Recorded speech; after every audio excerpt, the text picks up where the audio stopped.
Hi friends, welcome to Divya's YouTube channel. ನಿನ್ನ ಜೊತೆ ನನ್ನ ಕತೆ ಇವತ್ತಿನ ಸಂಚಿಕೆಯಲ್ಲಿ ಏನಾಯಿತು ನೋಡೋಣ ಬನ್ನಿ.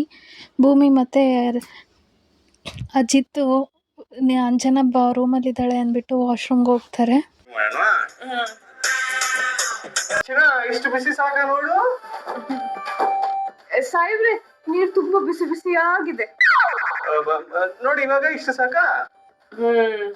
ಈಗ ತಂಪಾಗಿದೆ. ಬಿಸಿ ನೀರ್ನ ನಿನ್ ಮೈ ಮೇಲೆ ಹಾಕಿ ನಿನ್ ಮೈನ ನಾನು ಮಸಾಜ್ ಮಾಡ್ತು ಅಂತ ಹೇಳಿದ್ರೆ ನಿನಗೆ ಇರೋಂತ ಬಾಡಿ ನೀವ್ ಬರ್ತಾ ಬರ್ತಾ ತುಂಬಾ ಪೋಲಿ ಆಗ್ಬಿಟ್ಟಿದ್ದೀರಪ್ಪ. ಬಚ್ಚಿನ ನಿನ್ನ ಹತ್ರ ನಾನು ಪೊಲೀಸ್ ಆಗಿರಕ್ಕಾಗತ್ತಾ? ಪೋಲಿನೇ ಆಗಕ್ಕಾಗದು.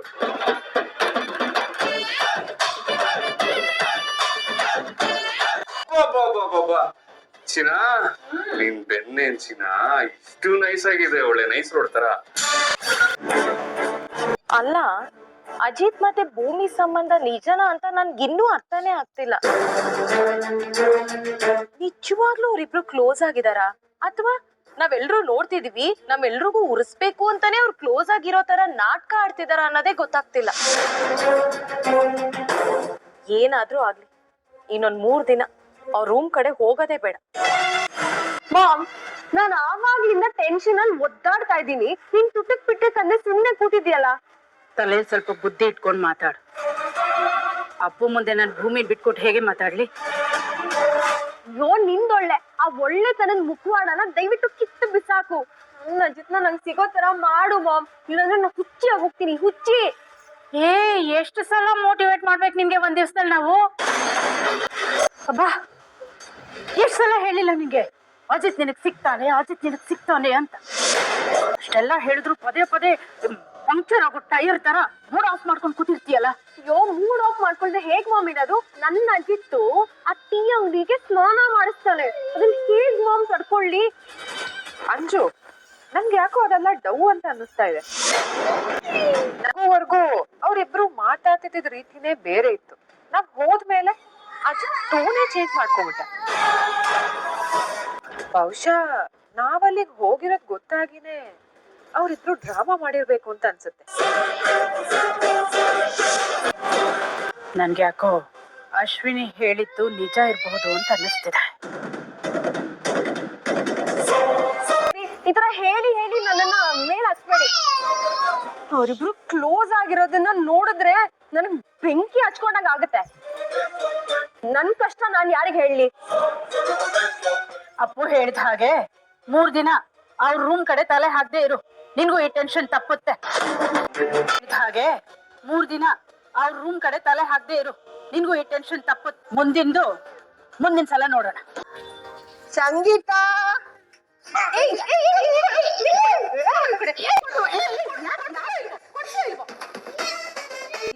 ನನ್ ಮೊಮ್ಮಗನ್ಗೆ ನೋಡಮ್ಮ, ಮತ್ತೆ ಅವನ್ನ ಏನಾದ್ರೂ ಸ್ವೀಟ್ ಮಾಡ್ಕೊಡಮ್ಮ ಅಂತ. ಅವನಿಗೋಸ್ಕರ ಸ್ವೀಟ್ ಮಾಡೋಣ ಅಂತ ಡ್ರೈ ಫ್ರೂಟ್ಸ್ ಎಲ್ಲ ಹುರಿದಿಟ್ಟಿದೀನಿ. ತಿನ್ನವಷ್ಟು ತಿಂದ ತಾನೆ, ಸುಮ್ನೆ ಬರ್ಬೇಕಲ್ವಾ? ಅಲ್ಲಿ ನೋಡಲ್ಲಿ ಅವ್ನ ಕೈ ತುಂಬಾ ಬಾಚ್ಕೊಂಡ್ ಬಂದಿದೆ. ನೀನ್ ಅಡ್ಗೆ ಮಾಡಕ್ಕೆ ಇಷ್ಟೊತ್ ಮಾಡಿದ್ರೆ ಯಾರಿಗ ಹಶು ಆಗಲ್ಲ ಹೇಳು? ನನ್ನಲ್ಲಿ ತುಂಬಾ ಹಶು ಆಗ್ತದೆ, ಬೇಗ ಮಾಡು. ಹೇಳಿ ಅಜ್ಜಿ. ನೀನ್ ಹೇಳೋದು ನಂಗೆ ಅರ್ಥ ಆಗತ್ತೆ, ಆದ್ರೆ ಹಿಂಗ್ ಹೇಳೋದು ಹೊಟ್ಟೆಗೆ ಅರ್ಥ ಆಗ್ಬೇಕಲ್ಲ ಅದು. ಕಳ್ಳ, ಇನ್ನೊಂದ್ಸಲ ಅಡ್ಗೆ ಮನೆಗ್ ಕಾಲಿಡು, ಕಾಲ್ ಮುರಿದು ಬಿಡ್ತೀನಿ. ಹಾ ಅತ್ತೆ, ನೀವು 3 ದಿವಸದಿಂದ ಏನು ಕೆಲಸ ಮಾಡಿಲ್ಲ ಅತ್ತೆ. ಅದೇನ್ ಕೆಲಸ ಮಾಡ್ಬೇಕು ಹೇಳಿ? ಪಟ್ ಅಂತ ಮಾಡ್ಬಿಡ್ತೀನಿ, ಹೇಳಿ. ನೀವ್ ಮಾಡೋ ಕಚಾಯ ತಿನ್ಬೇಕು ಅಂತ ತುಂಬಾ ಆಸೆ ಆಗ್ತದೆ, ಮಾಡ್ತಿರ್ತೀರಾ? ಓಯ್, ಹೀಗೆ ಮಾಡ್ಬಿಡ್ತೀನಿ. ಓಯ್, ಹೀಗೆ ಮಾಡ್ಕೊಟ್ಬಿಡ್ತಾಳತ್ತೆ. ನಿನ್ ತಲೆ ಹೋಗಿ ಸುಮ್ನೆ. ಕಜ್ಜಾಯ ಏನೂ ಇಲ್ಲ. ನಿಮ್ ಮತ್ಕೆ ಇವತ್ತು ಕಿಚನ್ಗೆ ಕಾಲಿಡಲ್ಲ. ಅವಳು ಏನು ಕೆಲಸ ಮಾಡಲ್ಲ. ಇವತ್ತು ಒಂದಿನ ರೆಸ್ಟ್ ಮಾಡ್ತಾಳೆ, ಅರ್ಥ ಆಯ್ತಾ? ಭೂಮಿ, ನೀನ್ ಹೋಗಿ ರೆಸ್ಟ್ ಮಾಡೋಗು. ಅದಕ್ಕೆ ಮದರ್ ಇಂಡಿಯಾ ಹೇಳಿದ್ಮೇಲೆ ಮುಗೀತು. ನೀವ್ ಇವತ್ ಕಜ್ಜಾಯ ಮಾಡ್ತಿಲ್ಲ, ರೂಮ್ಗೆ ಹೋಗಿ ರೆಸ್ಟ್ ತಗೋತಾ ಇದ್ದೀರಾ ಅಷ್ಟೇ.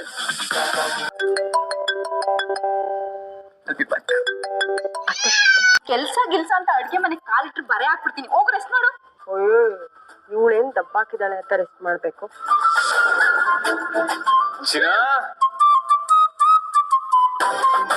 ನಾನು ಹೂವ ತಗೊಂಬರೋಷ್ಟರಲ್ಲಿ ನೀನು ಅಡುಗೆ ಮನೆಗೆ ಕೆಲಸ ಮಾಡೋದಕ್ಕೆ ಹೋಗ್ಬಿಟ್ಟಿದ್ಯಾ?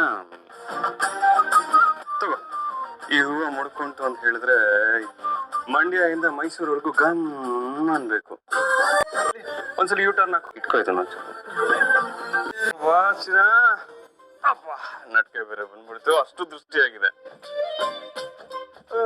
ನನ್ನ ಮೇಲೆ 10 ಜನ ಹುಡುಗಿರ್ ಕಣ್ಣಿದ್ರು ಸರಿ, ಆದ್ರೆ ನನ್ 2 ಕಣ್ಗಳು ಮಾತ್ರ ನಿನ್ ಮೇಲೆ ಇರುತ್ತೆ. ಸ್ವಾತಿ ಮಳೆಯಲ್ಲಿ ಬೀಳೋ ಹನಿಗಳೆಲ್ಲ ಮುತ್ತಾಗಲ್ಲ. ಆ ಕಪ್ಪೆ ಚಿಪ್ಪು ಒಳಗಡೆ ಒಂದೇ ಒಂದು ಹನಿ ಹೋಗುತ್ತಲ್ಲ, ಆ ಹನಿ ಮಾತ್ರ ಮುತ್ತಾಗದು. ನೀನು ನನ್ನ ಜೀವನದಲ್ಲಿ ಬೆಲೆ ಕಟ್ಟಕ್ ಆಗ್ದೇ ಇರುವಂತ ಮುತ್ತು. ಈ ಮುತ್ತನ್ನ ನನ್ನ ಎದೆಗೂಡಲ್ಲಿ ತುಂಬಾ ಹುಷಾರಾಗಿ ಭದ್ರ ಮಾಡಿ. ಅಪ್ಪ ಆಯ್ತಪ್ಪ, ಈ ನಿನ್ ಮುತ್ತನ್ನ ಜೋಪಾನವಾಗಿ ಮೇಲ್ ಕರ್ಕೊಂಡ್ ಹೋಗಪ್ಪ, ರೆಸ್ಟ್ ಮಾಡ್ಲಿ. ಈ ಮುತ್ತಿಗೆ ನಾನು ಮುತ್ತು ಕೊಟ್ಟು ಜೋಪಾನವಾಗಿ ನೋಡ್ಕೊಂತೀನಿ ಬಾಚಿನ. ಅಜಿತ್ ಬ್ರೋ ಭೂಮಿ ಅದ್ಕೆನ ಲವ್ ಮಾಡೇ ಮದುವೆ ಆಗಿರ್ಬೋದು, ಆದ್ರೆ ಅವನು ಇಡೀ ಫ್ಯಾಮಿಲಿ ಮುಂದೆ ಅದಕ್ಕೆ ಜೊತೆ ಇಷ್ಟು ರೊಮ್ಯಾಂಟಿಕ್ ಆಗಿ ನಡ್ಕೊಳ್ಳೋದು ಯಾಕೋ ಡೈಜೆಸ್ಟ್ ಮಾಡಕ್ ಆಗ್ತಿಲ್ವಲ್ಲ. ಏನೋ ಮಿಸ್ ಹೊಡಿತಿದೆ ನಚ್ಚಿ, ನೀನೇ ಫಿಗರ್ ಔಟ್ ಮಾಡ್ಬೇಕು ಕಣೋ. ಮಾತಾಡಿದ್ಯಾ? ತುಂಬಾ ಅತಿ ಆಯ್ತು. ನಾ ಹತ್ರ ಸಲ್ಗೆ ಬೆಳೆಸ್ಕೊಳ್ಳೋದಕ್ಕೆ ಇದೆಲ್ಲ ನೆಪನಾ? ತೆಗೆದು ಸಲ್ಗೆ ಅಂತ ಸಲ್ಗೆ ಅಲ್ಲ. ಒಂದ್ ಕೇಳ್ತೀನಿ ಹೇಳು, ಇಷ್ಟು ದಿನ ಆಯ್ತು, ದಿನಾಗ್ಲು ಈ ಬೆಡ್ರೂಮ್ ಅಲ್ಲೇ ಇಬ್ರು ಒಟ್ಟಿಗೆ ಈ ಬೆಡ್ ಮೇಲೆ ಮಲ್ಕೊಂತೀವಿ. ಯಾವತ್ತಾದ್ರೂ ಅದನ್ನ ಅಡ್ವಾಂಟೇಜ್ ಆಗಿ ತಗೊಂಡಿದ್ದೀನಿ ನಾನು. ಇನ್ ಕೇಸ್ ನೀನೇ ಓಕೆ ಅಂದ್ರು ನಾನ್ ಬೇಡ ಅಂತೀನಿ. ಎಂತ ಕೆಟ್ಟ ಕನ್ಸದು ಈ ತರ ಕೆಟ್ಟ ಯೋಚನೆ ಬರೋದು ಇಲ್ಲ.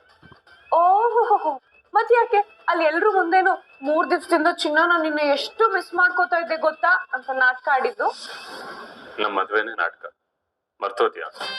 ನಾನ್ ಮರ್ತಿಲ್ಲ ಸಾಹೇಬ್ರೆ, ಮರ್ತಿರೋದು ನೀವು. ಇನ್ನೇನು ಅಲ್ಲಿ ಎಲ್ರು ಮುಂದೆ ತಪ್ಕೊಳ್ಳೋದೇನ್ ಕೇಳ್ತೀರಾ, ಹಾಕೊಳ್ಳೋದೇನ್ ಕೇಳ್ತೀರಾ, ಚಿನ್ನ ಮುದ್ದು ಬಂಗಾರ, ಅದೇನ್ ನಾಟಕ ಆಡ್ತೀರಾ ಸಾಹೇಬ್ರೆ ನೀವು.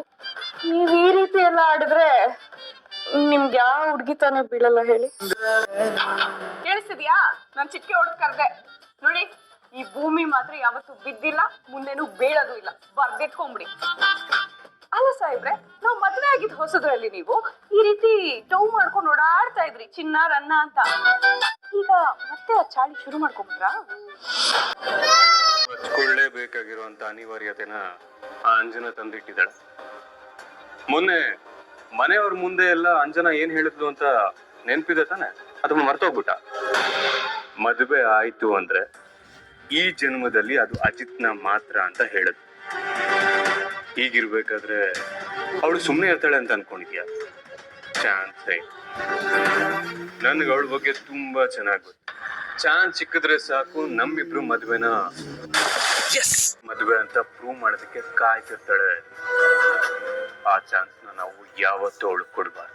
ಚಾನ್ಸ್ ಕೊಡ್ಬಾರ್ದು ಅಂದ್ರೆ ಈ ಪ್ರಪಂಚದಲ್ಲೇ ನಮ್ಮಿಬ್ರಿಗಿಂತ ಅನ್ಯೋನ್ಯವಾಗಿ ಇನ್ಯಾವ ಗಂಡ ಹೆಂಡತಿನೂ ಇರೋದಕ್ಕಾಗಲ್ಲ ಅಂತ ನಾವು ಪ್ರೂವ್ ಮಾಡ್ತೀವಿ. ಆ ಪ್ರೂವ್ ಮಾಡ್ಬೇಕು ಅಂದ್ರೆ ಇವಾಗ ಮಾಡ್ತಿದೀವಲ್ಲ ಸರ್ಕಸ್, ಇದೆಲ್ಲ ಮಾಡ್ಲೇಬೇಕು. ಇಲ್ಲ ಅಂತ ಹೇಳಿದ್ರೆ ಅವಳು ಈ ಜನ್ಮದಲ್ಲಿ ನನ್ನ ಮೇಲಿರುವಂತ ಆಸೆನ ಬಿಡಲ್ಲ. ನಿಜಕ್ಕೂ ನಾವಿಬ್ರು ಒಳ್ಳೆ ಕಪಲ್ ಅಂತ ಅವಳಿಗೆ ನಾವು ಪ್ರೂವ್ ಮಾಡ್ಕೊಂತು ಅಂದ್ರೆ ಅವಳಾಗ ಅವಳೆ ನನ್ನ ಮೇಲಿರೋ ಆಸೆನ ಗಂಟು ಮೂಟೆ ಕಟ್ಟಿ ಇನ್ನೊಂದು ಮದ್ವೆ ಆಗ್ತಾಳೆ. ಆಗ ನನ್ ದಾರಿನೂ ಕ್ಲಿಯರ್ ಆಗತ್ತೆ, ನಿನ್ ದಾರಿನೂ ಕ್ಲಿಯರ್ ಆಗತ್ತೆ. ನಮ್ಮ ಅಗ್ರಿಮೆಂಟ್ ಪೀರಿಯಡ್ ಮುಗಿದ್ಮೇಲೆ ನಿನ್ ದಾರಿ ನೀನ್ ನೋಡ್ಕೊಬಹುದು, ನನ್ ದಾರಿ ನಾನ್ ನೋಡ್ಕೊಂಡು. ಇಲ್ಲ ಅಂತ ಹೇಳಿದ್ರೆ ಸಾಹೇಬ್ರೆ, ನೀವ್ ಹೇಳಿದಕ್ಕೆಲ್ಲ ಒಪ್ಕೋತೀನಿ, ಆದ್ರೆ ನನಗೂ ಒಂದ್ ಮನ್ಸಿದೆ ಅನ್ನೋದನ್ನ ನೀವು ಮರಿಬೇಡಿ. ಈ ರೀತಿ ಎಲ್ಲ ನಾಟಕ ಮಾಡೋದಕ್ಕೆ ನಂಗೆ ತುಂಬಾ ಕಷ್ಟ ಆಗುತ್ತಪ್ಪ. ಓಹೋ, ಯಾಕೋ ಗಂಡ ಹೆಂಡತಿಯಾಗಿ ರೀಲ್ಸ್ ಮಾಡೋಣ ಬಾ ಅಂದ್ರೆ ರಿಯಲ್ ಗಂಡ ಹೆಂಡತಿ ಆಗೋಣ ಅನ್ನೋ ತರ ಮಾತಾಡ್ತಿದ್ಯಾ? ನೋಡು, ಇದೆಲ್ಲ ನಮ್ಮ ಹತ್ರ ನಡೆಯಲ್ಲ. ಅಂದಾಗೆ ನಮ್ಮನ್ನ ನೋಡ್ತಾ ಇದ್ದಂಗೆ ನಿಮ್ಗೆ ಚುಮು ಚುಮು ಅನ್ನಿಸ್ತಾ ಇದೀಯಾ?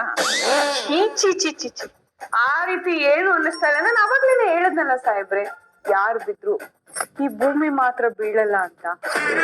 ಅದು ಈ ಭೂಮಿ ನೆವರ್ ಎವರ್ ಆಫ್ಟರ್ ಅದೇನೆ ನಾನು ಹೇಳ್ತಾ ಇದ್ದೆ. ನೋಡಿ ಸಾಹೇಬ್ರೆ, ನೀವು ನನ್ ಟೈಪ್ ಹುಡುಗ ಆಗೋದಕ್ ಸಾಧ್ಯನೇ ಇಲ್ಲ.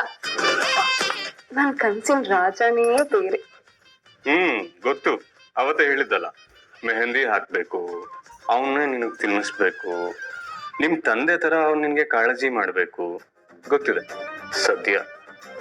ಇದೇ ಮೈಂಡ್ ಸೆಟ್ ಅಲ್ಲಿ ಇರು ನೀನು. ನಾನ್ ಸೇಫ್ ಆಗಿರ್ಬೋದು. ಹೋಗ್ ಬಿತ್ಕೋ. Good night. Good night. Trunk ಇದ್ರಲ್ಲೇ ನಿನ್ ಬಾಲ್ಯದ ವಸ್ತುಗಳೆಲ್ಲ ಇದೆ ಅಂತ ಭಾಗ್ಯಕ್ಕ ಹೇಳ್ತಾ ಇದ್ದಿದ್ದು. ರಾಣ ಕಾಡ್ಯಾರು ಕಾಲುನು ನುಗ್ಗಿ ಗಲಾಟೆ ಮಾಡಿದಾಗ ಮನೇಲಿದ್ದಿದ್ ವಸ್ತುಗಳನ್ನೆಲ್ಲ ಚಿಲ್ಲಪಿಲ್ಲಿ ಮಾಡಾಕಿದ್ರು. ಹಾಗೆ ಒಟ್ಟಾರ್ದವ್ರದ್ದು ವಸ್ತುಗಳಿದ್ದೆಲ್ಲ ಒಡೆದು ಹಾಳಾದಾಗ ಈ ಟ್ರಂಕ್ ಒಂದನ್ನ ನಾನು ಜೋಪಾನ ಮಾಡಿ ತಂದಿದ್ದೀನಿ ಭೂಮಿ. ಇದ್ರಲ್ಲಿ ನಿನ್ ಬಾಲ್ಯ, ನಿನ್ ಹೆತ್ತೋರ್ ಯಾರು ಅಂತ ತಿಳ್ಕೊಳಕ್ ಬೇಕಾಗಿರೋ ವಸ್ತುಗಳೆಲ್ಲ ಇದ್ರಲ್ಲೇ ಇದೆ. ಇದನ್ ಮುಂದೆ ನಿನ್ನ ಹತ್ರನೇ ಇರ್ಲಿ, ತಗೋ ಭೂಮಿ. ನನ್ ಹೆತ್ತವ್ರನ್ನ ಹುಡ್ಕೋದಕ್ಕೆ ನೀನೇ ದಾರಿ ತೋರ್ಸ್ಕೊಟ್ಬಿಟ್ಟಿಯಲ್ಲಪ್ಪ, ನಿನಗ್ ತುಂಬಾ ಥ್ಯಾಂಕ್ಸ್. ಏನಿದು ಎಲ್ಲ ಖಾಲಿ ಖಾಲಿ ಇದೆ. ಅಮ್ಮ ಹೇಳಿದ್ಲು ಇದೆಲ್ಲ ನನ್ ಬಾಲ್ಯದ ವಸ್ತುಗಳು, ಬಟ್ಟೆ ಸರ ಎಲ್ಲ ಇದೆ ಅಂತ. ಆದ್ರೆ ಹೇಗ್ ನೋಡಿದ್ರೆ ಎಲ್ಲ ಖಾಲಿ ಖಾಲಿ ಇದೆ. ಏ ಈ ಮಲ್ಕೋ ಅಂದ್ರೆ ಮಲ್ಕೋ ಸುಮ್ನೆ. ಸಾಹೇಬ್ರೆ, ಅಮ್ಮ ಹೇಳಿದ್ಲು ಇದ್ರಲ್ಲಿ ನನ್ ಚಿಕ್ಕ ವಯಸ್ಸಿನ ಬಟ್ಟೆಗಳು ಸರ ಎಲ್ಲ ಇವೆ ಅಂತ. ಆ ಒಟ್ಟಾರ ಖಾಲಿ ಮಾಡಿದಾಗ ಲಕ್ಷ್ಮಕ್ಕ ನನಗ್ ಕೊಟ್ರು. ಈಗ ಇದನ್ನ ತಗೊಂಡ್ ನೋಡ್ರೆ ಇದ್ರಲ್ಲಿ ಏನು ಇಲ್ಲ, ಖಾಲಿ ಖಾಲಿಯೇ. ಚಿಕ್ಕ ವಯಸ್ಸಿನ ಬಟ್ಟೆಗಳು ತಾನೆ, ಈಗ ನೀನ್ ಅದನ್ನ ಹಾಕೊಂಡು ಎಲ್ರಿಗೂ ತೋರ್ಸ್ಬೇಕಾ? ಇಲ್ಲ ತಾನೆ, ಎದ್ ಮಲ್ಕೋ. ಈಗ ಇದನ್ನ ಯಾರು ಎತ್ಕೊಂಡಿರೋದಕ್ ಸಾಧ್ಯ? ಆದ್ರೂ ಇದೆಲ್ಲ ನನ್ ಬಾಲ್ಯದ ವಸ್ತುಗಳಲ್ವಾ, ಇದ್ರಲ್ಲೆಲ್ಲ ಜೋಪಾನವಾಗಿರುತ್ತೆ ಅಂತ ಅನ್ಕೊಂಡೆ. ಆದ್ರೆ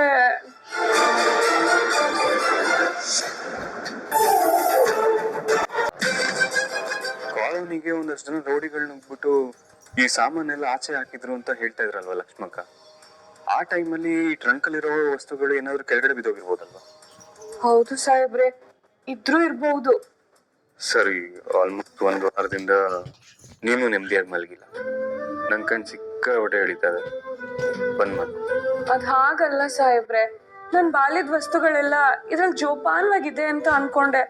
ಆದ್ರೆ ನೆಕ್ಲೇಸು ಮಾಮೂಲಿ ಸ್ಟೋನ್ದ ಎಲ್ಲ ವಜ್ರದ್ದು ಅನ್ಸುತ್ತೆ. ಸಾಹೇಬ್ರಿಗೆನೆ ತೋರಿಸ್ತೀನಿ. ಬೇಡ, ಈ ಸರ ನನ್ ಹೆತ್ತವ್ರಿಗೆ ಸಂಬಂಧಪಟ್ಟಿದ್ದಾಗಿದ್ರೆ ಸಾಹೇಬ್ರಿಗೆ ನನ್ ಭಾಗ್ಯಮ್ಮನ ಮಗಳಲ್ಲ ಅಂತ ಗೊತ್ತಾಗೋಕೆ ನಾನೇ ದಾರಿ ಮಾಡ್ಕೊಟ್ಟಾಗುತ್ತೆ. ಬೇಡ, ಸಾಹೇಬ್ರಿಗೆ ತೋರ್ಸೋದೇ ಬೇಡ.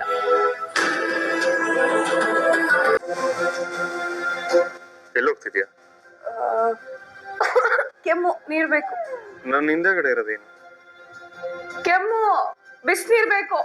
ನೀವ್ ಒಳ್ಳೆ ಭಾಗ್ಯಮ್ಮ ನನ್ ಹೆತ್ತೋರ್ನ ಹುಡ್ಕೋದಕ್ ಸಹಾಯ ಆಗ್ಲಿ ಅಂತ ನನ್ ಬಾಲ್ಯದ ವಸ್ತುಗಳೆಲ್ಲ ಭಾಗ್ಯಮ್ಮ ಒಂದ್ ಟ್ರಂಕಲ್ಲಿ ಹಾಕಿಟ್ಟಿದ್ರು. ಆದ್ರೆ ಆ ವಸ್ತುಗಳೆಲ್ಲ ಕಳವಾಗೋಗಿದೆ. ಈಗ ಅದೇ ಟ್ರಂಕಲ್ಲಿ ಈ ಸರ ಸಿಕ್ಕಿದೆ. ಆದ್ರೆ ಇಷ್ಟು ಬೆಲೆ ಬಾಳೋ ಸರ ಖಂಡಿತವಾಗ್ಲೂ ಭಾಗ್ಯಮ್ಮಂದ್ ಆಗಿರಲ್ಲ. ಮತ್ತಿನ್ಯಾರ್ದಿದು? ನಾನೇನ್ ಮಾಡ್ಲಿ? ನನ್ಗೊಂದು ಗೊತ್ತಾಗ್ತಿಲ್ಲ. ನನ್ನ ಅಪ್ಪ ಅಮ್ಮನ ಹುಡ್ಕೋದಕ್ಕೆ ನೀನೇ ದಾರಿ ತೋರಿಸ್ಬೇಕಮ್ಮ.